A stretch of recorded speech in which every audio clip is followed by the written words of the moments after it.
Good morning, everyone. I hope you all doing well. My name is Moroni Gonzalez, and today I'm going to talk about assessment and corrective feedback in English.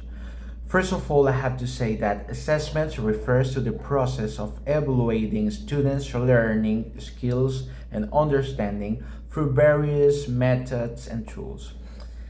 It helps to the educators and teachers to determine the effectiveness of their instructions and identify the areas where the students need to improve. Well, there are several types of assessment, but today we're going to learn two of the most important assessment. The first one is the formative assessment, and the second one is the summative assessment. The first one, it's like the regular checks that we are doing while the students are learning. The goal is to see how they are doing it and how they are learning in the process of the feedback to help them to improve. An example is like a coach giving tips during the practice to help the players get better. And the second one is the summative assessment. These are the big tests or project that we do at the end of the course of the unit.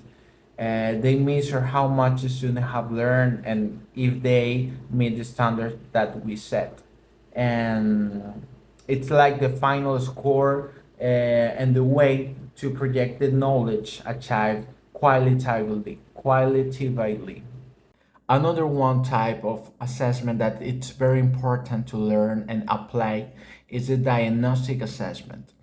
This type of assessment help us to understand what the student already know and what they need to learn at the start of the course or the unit.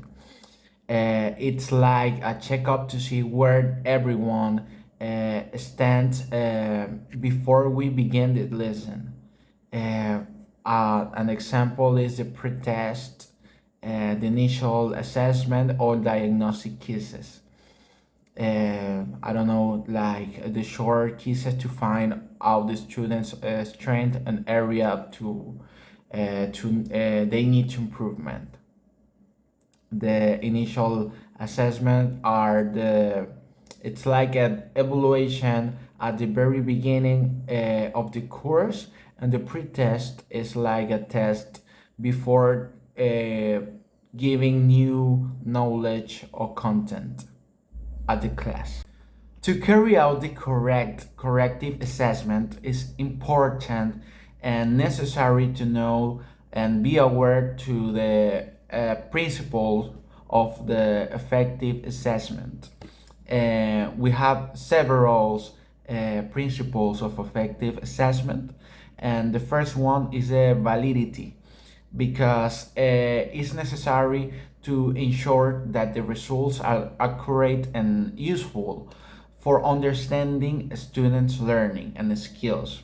Validity means that the assessment truly measures that it's supposed to measure. The next one principle of the effective assessment is the reliability. The reliability means that the assessment gives consistent results every time, no matter who scores it. And this ensures that the results are stable and trustworthy. The next one is the fairness. The fairness means that every student has equal chance to show what they know and what they can do. It's very important because this ensures that assessment is just unbiased for all the students. And the last one principle of the effective assessment is the practicality. It means that the assessment is easy to administer and score for the teacher or the educator within the available time, resource, and effort, especially here in Venezuela. And it's very important because this ensures that the process is efficient and manageable for both for the students and the teachers.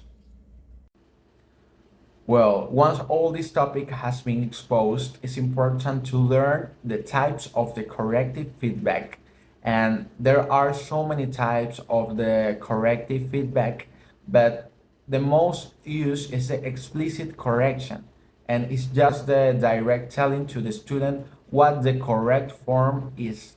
And an example will be that if student says, for example, she go to the school, you can say as teacher, no, it should be she goes to school.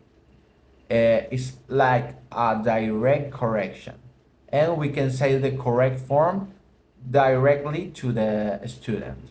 The third one is a clarification request, and it's just asking the student to explain or clarify what they meant, encouraging them to self correct themselves.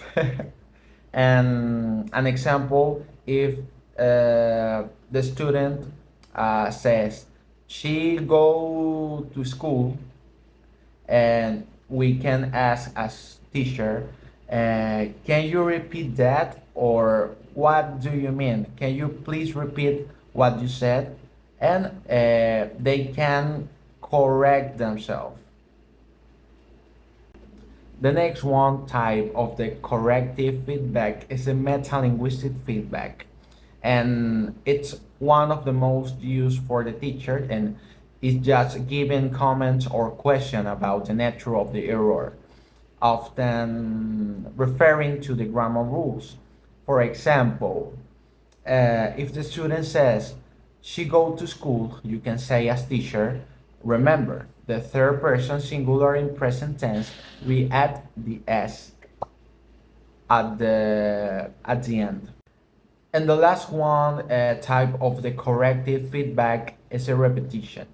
And it's just repeating the student error to indicate that something is wrong or need correction.